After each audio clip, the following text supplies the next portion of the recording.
Welcome back to the channel here today, guys, where, of course, we have to talk more about Benfica 4, Barcelona 5 last night. It was an absolutely extraordinary game in so many different ways, and we're going to be talking about every part of it there, from some of the individual performances that we saw, from some of those mistakes that, honestly, Barca did make, and what we can really take moving forward in the Champions League. We're also going to be talking today, though, about the January transfer window. We had a really interesting update last night, I feel, from Deco on the club's plans and exactly where we stand right now, as we are also going to be talking about the latest update on Marcus Rashford and whether we really should be pursuing that deal, guys. So all of that is on the way. I hope that you've calmed down since last night. I don't think I have. So let's do it. It's taken me this long here today to get my head around what happened. I mean, that game was absolutely crazy. It really was. From the very first minute. I mean, we'd already conceded after 2 minutes of the game, and that was a sign of things to come. And can we talk first of all about some of the mistakes that we saw from Barca, and particularly Wojciech Szczesny right now? He's under the microscope, he's under the spotlight, and of course this does come off the back of his last game, which was in the Clásico, when of course he got a split-second decision very slightly wrong, and he was sent off in that game. Now, in the end, that didn't cost us. Just like in this game right here, the mistakes ended up not costing us either, but we were really towing the line. And I thought a few moments there yesterday, Szczesny was just slightly off the pace. I mean, Peña, of course, has put in some good displays. He, of course, has had some difficult moments too. It's not really been easy for any Barcelona goalkeeper this season. But Szczesny yesterday, it felt like he was really eager to prove something, to show something, to really prove why he should be in the team, especially for these big Champions League games. But I think the confidence there might have taken a bit of a hit after yesterday's game. But one thing he would have to say in fairness is, although the first half was tough for him, in the second half, and especially there in the very final minutes of the game, remember when Angel Di Maria, he's through on goal, we allowed again all of that space there to open up. He was in one-on-one, massive save from Szczesny. So although he had some really difficult moments, he did pull off a very big stop in the end. But it is going to be interesting to see now, moving forward, what does Hansi Flick do? Because all the way through the season, he's been so focused on Peña. He said, look, Peña is my number one. Is that now going to continue to be the case? And even in the Champions League, guys, what would you do if you were in Flick's shoes? But speaking of the coach, speaking of Hansi Flick himself, I think we also have to really compliment here, again looking at the second half, the changes that were made. And I think one big positive yesterday, aside from all of the mental side that we're going to move on to, but one of the big positives was the impact from the bench, from several different players there. The way the game changed, the way that Hansi Flick was honestly able to impact the game there. Frenkie de Jong came on for Marc Asado again in the second half, just like at the weekend against Getafe. And I thought Frenkie did very well in this game. I thought he just calmed things down a bit there, a little bit of stability in midfield. I think he really did help us. I thought Fermin came on, gave us real energy as well, and that's what we needed. In last night's game, we were chasing it. It wasn't easy. It was very end-to-end, of course, at times, and he really did give us a bit of an edge in the final third. And you've got to say as well, what a goal from Eric Garcia. I mean, it's a phenomenal ball in it was from Pedri, but Eric Garcia just steamrolling his way onto that header. Ferran came on as well and had an impact. Even Gerard Martin in the final minutes of the game there coming on. But I do think the subs had an impact. I think they need to continue to do that now. We need to have players coming on who affect the game, who show their quality, who ultimately put forward their name now. Okay, I've come on, I've done well, I've put my name in the hat, and now I'm pushing for that starting place at the weekend. That has to be the mentality, and that was really pleasing from yesterday's game. But I think the one big concern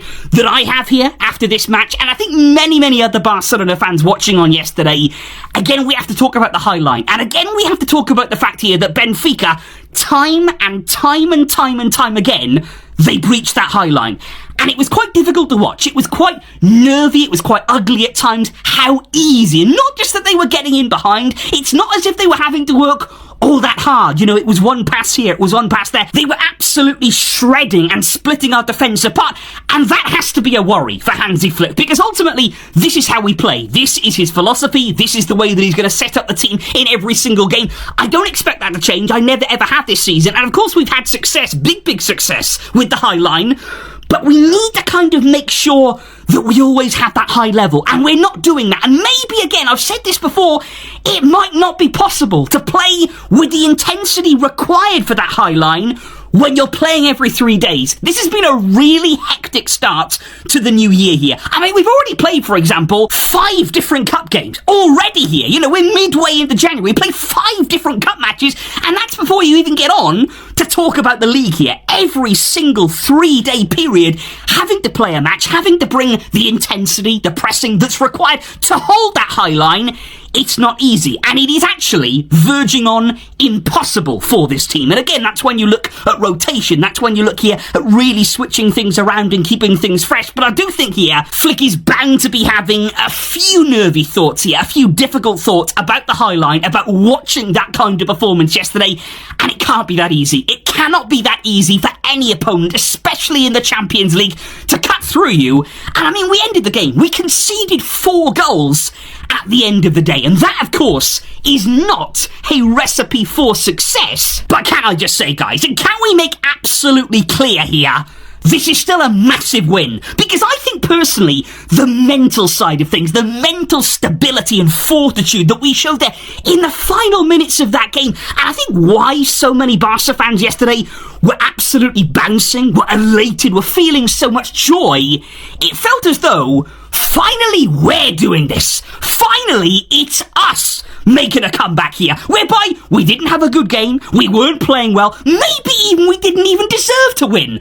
Who cares? We were the ones who were there. We were the ones who, every goal that went in, looking around at those Benfica faces, looking at the players, there was fear in their eyes. That is what I want to see again from Barca in the Champions League. Strike fear into your opponent. Strike fear there into those Benfica fans.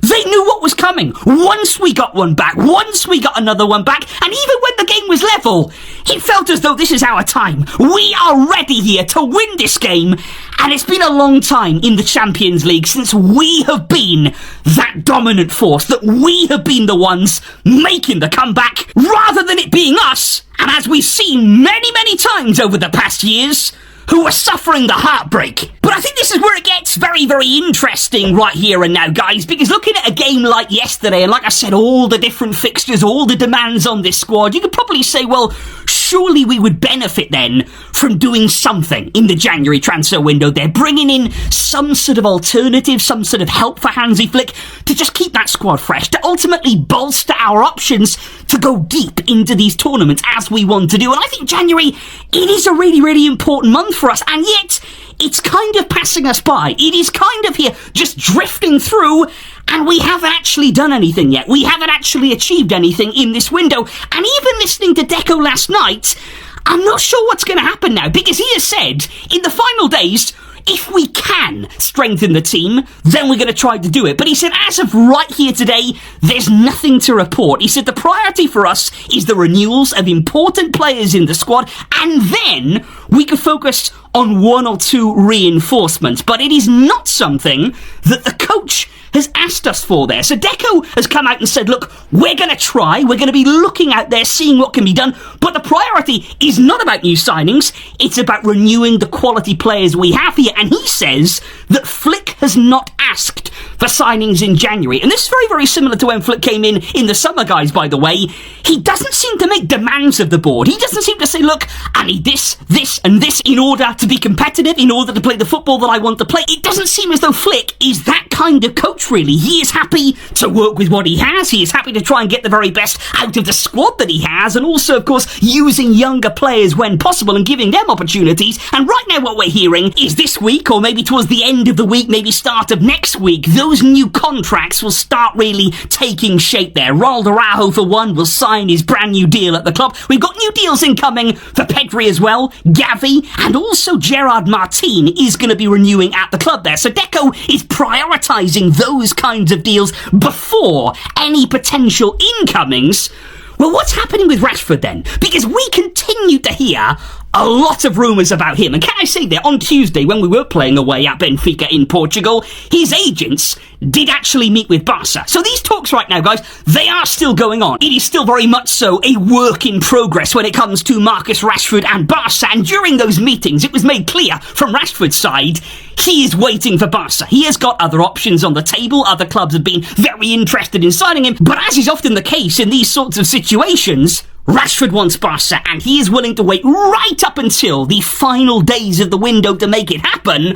But will it happen? And actually, should it happen? Because let me just make it clear here. In order for Marcus Rashford to join Barca, in order there to have the wage capacity we need to make this deal happen, Ansu Fati would need to leave the club. And not only that, but also Eric Garcia, of course. One of those players who had an impact yesterday. One of those players who may be not a key player at the club. He may not be somebody who we're basing our entire future around.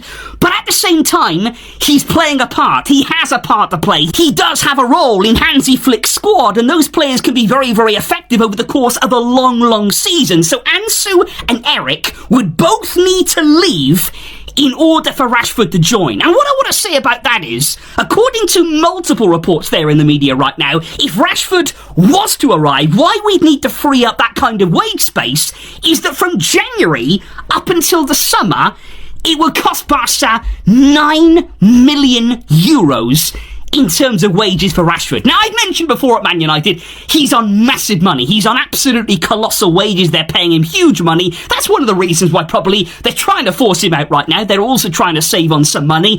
And my concern has always been those wages, because I personally don't think we should be breaking the bank to sign Rashford. Now, I know you might say, well, 9 million, it's neither here or there. But for a few months of football, I mean, for a few months really, €9 million in wages?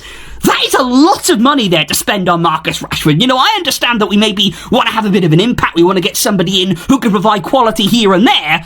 But we have to think about the financial side too. We have to be still very careful with the money that we have. And guys, I want to know your thoughts right now. Do you think that we should sign him? Do you think there that we should outlay 9 million, reportedly, to get him in on loan? And in order to get him, would you be happy to sacrifice Ansu Fati and the exit of Eric Garcia? Those are the big questions right now that are being mulled over inside of the club. I would like to know exactly how you are feeling down below, and what are you also feeling after that truly sensational win away at Benfica last night, guys. What a moment it was, and let's enjoy many, many more of those in the UEFA Champions League. I will see all of you very soon with more coming up on the channel. Thank you indeed for the great support, guys.